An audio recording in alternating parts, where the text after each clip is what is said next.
तो इस वीडियो में हम लोग डिस्कस करेंगे relationship between symmetric and asymmetric relation के बारे में। ओके, तो सेम वही डायग्राम, पहले इसको ड्रॉ करते हैं, उसके बाद चेक करेंगे कि क्या ये डायग्राम वैलिड है या नहीं। ये क्या है, set of all symmetric relation, set of all asymmetric relation. Okay, इसको रीजन 1, 2, 3 एंड 4। अब 1 बाय 1 सारे हम जो रिलेशन लिखेंगे, उसके बाद चेक करेंगे कि क्या ये वैलिड है कि नहीं। तो सबसे पहले क्या लिखते हैं, R3। ओके, सबसे पहले R3 लिखते हैं, देन R2 लिखेंगे, देन R1 लिखेंगे। तो R3 का मतलब ये हुआ कि वो सारे रिलेशन जो कि सिमेट्रिक और एसिमेट्रिक दोनों हो। तो क्या ऐसा पॉसिबल है? ये बहुत इंटरेस्टिंग पॉइंट है समझने के लिए। ये दिखने से लग रहा है कि सिमेट्रिक और एसिमेट्रिक ये दोनों एक दूसरे के कॉम्प्लीमेंट है, क्योंकि इसमें क्या होना चाहिए, सिमेट्रिक पेयर होना चाहिए और इसमें सिमेट्रिक पेयर नहीं होना चाहिए और साथ साथ डायगोनल भी नहीं होना चाहिए। तो अगर यहाँ देखो, इसमें डायगोनल एलिमेंट अलाउड होता है, इसमें डायगोनल एलिमेंट नहीं अलाउड होता है, तो ऐसे दिखने में लग रहा है कॉम्प्लीमेंट है। दूसरा, इसमें सिमेट्रिक पेयर अलाउड नहीं होता, इसमें सिमेट्रिक पेयर अलाउड होता है। तो कहीं कोई कॉमन पोर्शन आ रहा है? यस, देखो इसमें सिर्फ एक ही ऐसा रिलेशन आएगा जो कि आपका सिमेट्रिक भी होगा और एसिमेट्रिक भी होगा। देखो सिमेट्रिक की डेफिनेशन क्या होती है, अगर x, y प्रेजेंट है तो y, x होना चाहिए, लेकिन यहाँ कोई भी x, y प्रेजेंट नहीं है तो हम y, x चेक नहीं करेंगे। इसका मतलब R3 सिमेट्रिक है। ओके, अब देखो क्या इसको हम कह सकते हैं कि ये एसिमेट्रिक रिलेशन है? यस, एसिमेट्रिक रिलेशन में कोई भी सिमेट्रिक पेयर नहीं होना चाहिए, या कोई एलिमेंट ही नहीं, और दूसरा डायगोनल एलिमेंट नहीं होना चाहिए। तो कहने का मतलब ये है कि रीजन 3 वैलिड है। क्यों? क्योंकि सिमेट्रिक और एसिमेट्रिक में कॉमन सिर्फ एक ही रिलेशन है, जिसको हम क्या कहते हैं, एम्प्टी रिलेशन, जिसमें कोई भी एलिमेंट नहीं आएगा। ओके, नेक्स्ट अब देखते हैं R1 क्या है बेसिकली।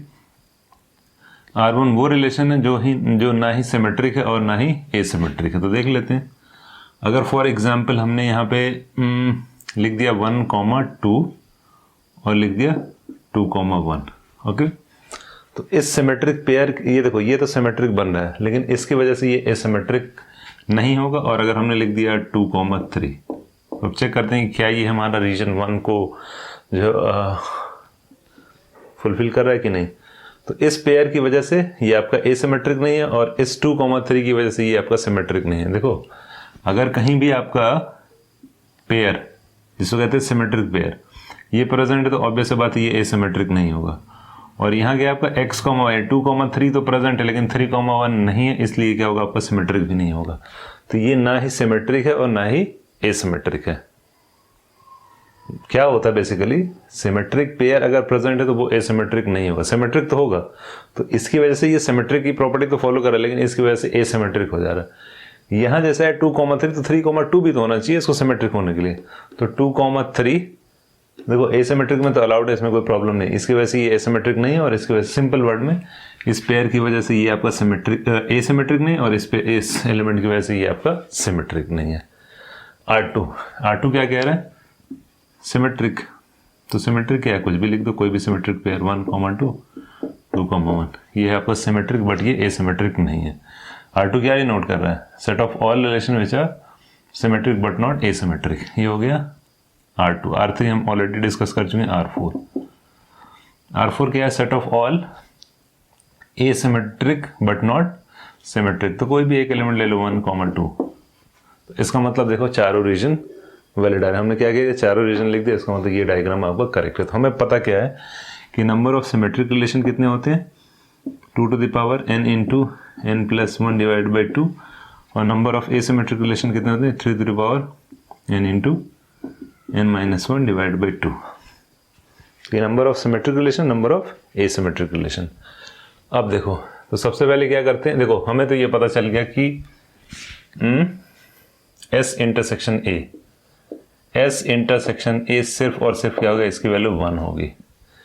सिमेट्रिक और एसिमेट्रिक रिलेशन में सिर्फ एक ही एलिमेंट कॉमन होगा, जो कि क्या होगा, एक ही रिलेशन कॉमन होगा, जो कि क्या होगा, एम्प्टी रिलेशन, इसमें कोई भी एलिमेंट नहीं होगा। फाइन, तो ये हमें ऑलरेडी पता चल गया। अगर हमें ये, इसका मतलब क्या, ये थर्ड रीजन की बात करें, अगर थर्ड रीजन पता है तो बाकी हम सेकंड रीजन, फोर्थ रीजन और सारा कुछ कैलकुलेट कर लेंगे। तो सेकंड रीजन का मतलब क्या हुआ, S minus A, set of all relation जो कि सिमेट्रिक है बट एसिमेट्रिक नहीं है।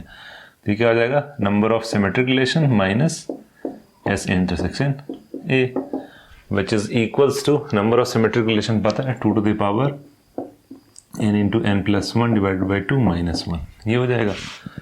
फोर्थ रीजन की अगर बात करें तो फोर्थ रीजन का मतलब क्या होगा, a minus S, which is equals to number of asymmetric relation minus S intersection A. Okay, the number of asymmetric relation 3 to the power n into n minus 1 divided by 2 minus 1. तो अब हमें calculate करना है reason number 1. तो reason number 1 basically क्या है, उससे पहले हम क्या करते हैं, एक चीज कैलकुलेट कर लेते हैं, S यूनियन A, क्योंकि इसका यूज करेंगे. S यूनियन A का मतलब क्या हुआ, number of symmetric relation plus number of asymmetric relation minus S intersection A. ये फॉर्मूला हम लोग कई सारे वीडियोस में डिस्कस किए हुए हैं. तो ये नंबर ऑफ सिमेट्रिक रिलेशन कितना है, 2 to the power n into n plus 1 divided by 2 plus 3 to the power n into n minus 1 divided by 2 minus 1. Okay, ये हो गया S यूनियन A. अब हमें अगर रीजन 1 कैलकुलेट करना है तो रीजन 1 बेसिकली क्या है, यहाँ क्या है, यूनिवर्सल सेट. यूनिवर्सल सेट कितना होता है, 2 to the power n square. ये है टोटल नंबर ऑफ रिलेशन. तो अगर यूनिवर्सल सेट में से S यूनियन A हम सब्ट्रैक्ट करेंगे तो हमें रीजन 1 मिल जाएगा. तो रीजन 1 बेसिकली क्या है, S यूनियन A का complement, which is equals to 2 to the power n square minus S union A. ये हो जाएगा.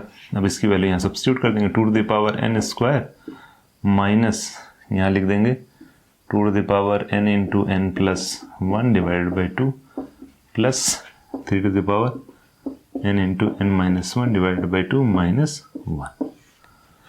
Okay, तो region 1 set of all relation which are neither symmetric nor asymmetric. ये खैर हम लोग रीजन ऑलरेडी जानते हैं. 1 का मतलब क्या हुआ कि वो सारे रिलेशन जो ना ही सिमेट्रिक है ना एसिमेट्रिक है. रीजन नंबर 2 जो कि सिमेट्रिक बट एसिमेट्रिक नहीं है. रीजन नंबर 4 जो कि एसिमेट्रिक है बट सिमेट्रिक नहीं है. रीजन नंबर 3 का मतलब सिमेट्रिक और एसिमेट्रिक दोनों है. तो रीजन नंबर 3 की वैल्यू 1 आएगी. रीजन नंबर 2 का फॉर्मूला ये है, रीजन नंबर 4 का फॉर्मूला यहाँ पे, और रीजन नंबर 1 का फॉर्मूला ये है. तो ये था relationship between symmetric and asymmetric relation.